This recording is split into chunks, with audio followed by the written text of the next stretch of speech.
আমার ফোনের গ্যালারিতে এত পরিমাণ ভিডিও পড়ে আছে যে আমি যদি সেটা সারা বছর ধরে আপলোড করি তবু তা শেষ হবে না। এই ভিডিওটা কিছুদিন আগের করা। আমি সানডে স্কিন কেয়ারের একটা ভিডিও করেছিলাম, বাট সেটা আমি সানডেতে আপলোড করতে পারিনি বিকজ আমি এডিট করতেই পারিনি। তাই আজকে আমি মঙ্গলবারে কিন্তু এই ভিডিওটা এডিট করতে বসেছি। আমি জানি না সেটা কবে আপলোড হবে। এইখানে আমি একটা ওজনের ফেস ওয়াশ দিয়ে ফেসটাকে ভালো মতো ক্লিন করে নিয়েছি। তারপর একটা অ্যালোভেরা জেল দিয়ে আমি আমার ফেসে ভালো মতো অ্যাপ্লাই করে নিয়েছি। আমি তারপর আমার যেই ফেসিয়াল হেয়ারগুলো আছে সেগুলো একটু রিমুভ করব। আমার সেরকম বেশি যে ফেসিয়াল হেয়ার আছে সেরকম না, বাট তবুও আমি মাঝে মধ্যে একটু ক্লিন করে নিই, যেহেতু আমি মেকআপ রিলেটেড ভিডিও করি তাই মেকআপ করতে সুবিধা হয় ওই জন্য। কিন্তু ফেসিয়াল হেয়ার রিমুভার আগে কিন্তু ভালো করে অ্যাপ্লাই করতে হয় অ্যালোভেরা জেল। আর আমার যেহেতু ড্রাই স্কিন তাই আমি একটু বেশি পরিমাণে অ্যালোভেরা জেল ইউজ করে নিয়েছি, নয়তো কেটে যাওয়ার সম্ভাবনা বেশি। প্রথমে আমি আমার ভ্রুগুলো ঠিক করে নেব।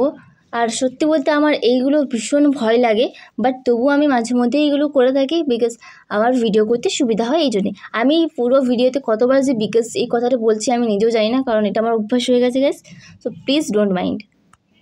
তবে আমি যে সবসময় ফেসিয়াল হেয়ার রিমুভ করি সেরকম না, আমি মাঝে মধ্যে ফেসিয়াল হেয়ার রিমুভ করি, বাট আইব্রোটা প্রায় সময় করে থাকি। আমার ভিডিও শ্যুটের জন্য প্রয়োজন হয় ওই কারণেই।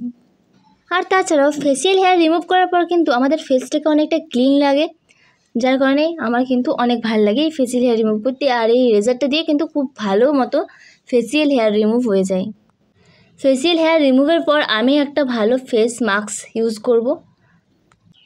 আমি লাকমির একটা সিট মাস্ক ইউজ করছি। এটা আমি ফার্স্ট টাইম ইউজ করছি, মানে এরকম সিট মাস্ক আমি ফার্স্ট টাইম ইউজ করছি, তাই আমি প্রথমে বুঝতে পারছিলাম না আমি কীভাবে ইউজ করব। এটা যেহেতু আমি অফলাইন থেকে নিয়ে যাই তাই এটার লিঙ্ক আমি দিতে পারলাম না তোমাদেরকে। তোমরা চাইলে এটা কিন্তু সার্চ করলে পেয়ে যাবে মিশো বা অ্যামাজন বা ফ্লিপকার্টে। এটাকে প্রথমে আমি আমার ফেসে ভালো মতো সেট করে নেব, এবং সেট করার পর আমি কিন্তু অনেকক্ষণ ওয়েট করছিলাম, যেমন 15 থেকে 20 মিনিট পর্যন্ত আমি ওয়েট করেছিলাম। তারপর আমি যখন সিট মাস্কটা রিমুভ করেছিলাম সত্যি বলতে অনেক বেশি গ্লো করছিল ফেসটা, সেটা তোমরা তো দেখতেই পাচ্ছ। তোমরা ট্রাই